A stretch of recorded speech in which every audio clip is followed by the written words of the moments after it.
And it came to pass, when the king sat in his house, and the Lord had given him rest round about from all his enemies, that the king said unto Nathan the prophet, See now, I dwell in an house of cedar, but the ark of God dwelleth within curtains. And Nathan said to the king, Go, do all that is in thine heart, for the Lord is with thee. And it came to pass that night, that the word of the Lord came unto Nathan, saying, Go and tell my servant David, Thus saith the Lord, Shalt thou build me an house for me to dwell in?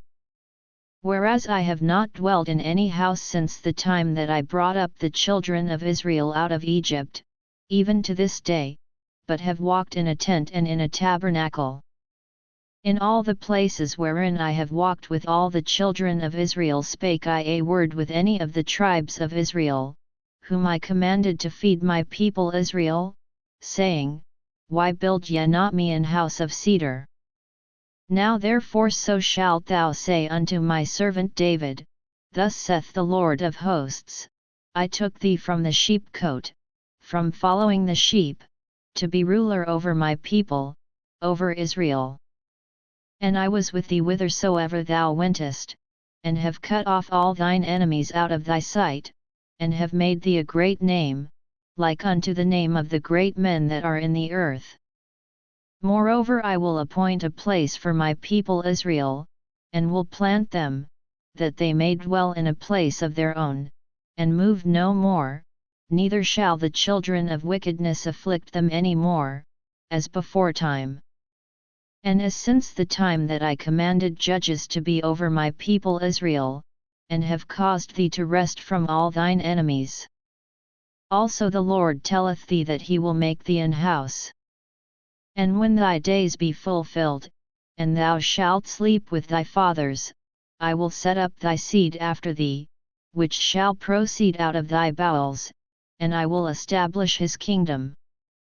He shall build an house for my name, and I will stablish the throne of his kingdom forever.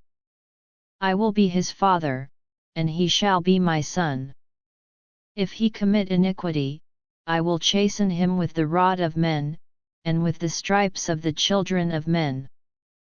But my mercy shall not depart away from him, as I took it from Saul, whom I put away before thee. And thine house and thy kingdom shall be established forever before thee, thy throne shall be established forever. According to all these words, and according to all this vision, so did Nathan speak unto David.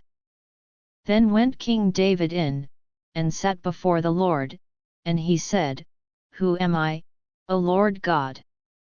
And what is my house, that thou hast brought me hitherto? And this was yet a small thing in thy sight, O Lord God, but thou hast spoken also of thy servant's house for a great while to come.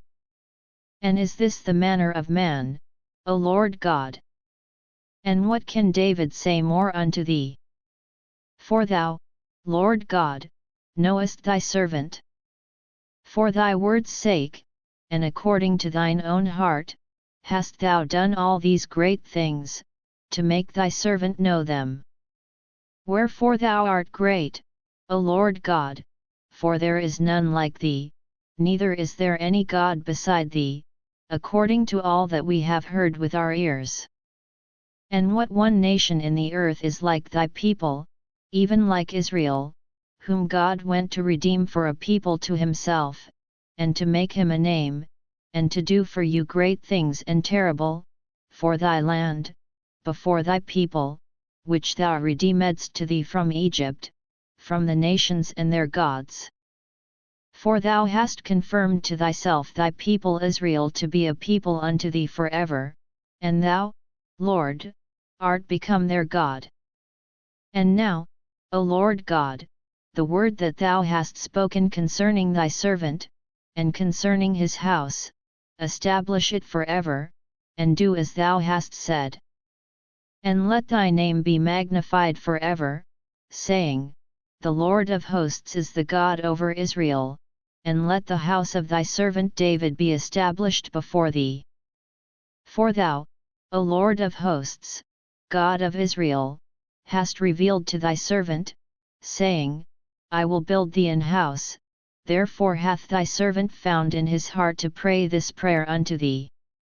And now, O Lord God, thou art that God, and thy words be true, and thou hast promised this goodness unto thy servant. Therefore now let it please thee to bless the house of thy servant, that it may continue for ever before thee, for thou, O Lord God, hast spoken it, and with thy blessing let the house of thy servant be blessed for ever.